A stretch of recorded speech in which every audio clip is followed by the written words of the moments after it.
гледам добро расположение меѓу сите нас, но најпрво, како што е редот, нели, да ги поздравам најпрво фамилијата Арапови.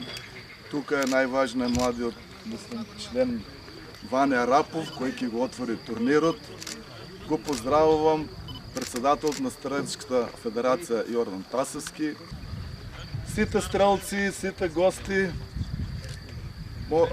Сакам да кажем два-три збора, како и секој година. Ване Арапов на ловечко друштво Белајсов Струмица многу ни недостасува, бидејќи знаеме кој беше он, еден од најголемите ентузијасти во ловечко друштво Белајсица, и авторитетот и рейтингот на ловечко друштво го чина такви великани како Ване Арапов. Пред да го отворам турнирот и пред да му дадам збор на главниот судија, нашиот славен Џоко Мурат, кој е сигурно од почетоците на организирање на турнирите во Република Северна Македонија. Сакам да му дадеме, ние лани имавме 30 години јубилеј и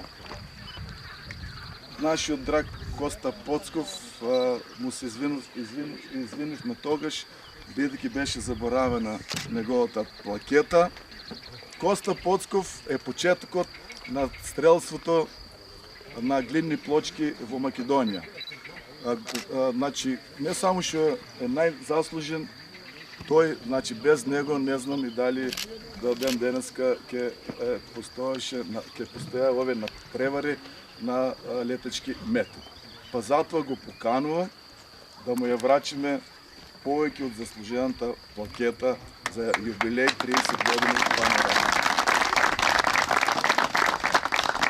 Овој чин е феноменален. Ова е просто не можам да верувам што се случува и дека сум уживал ваше внимание.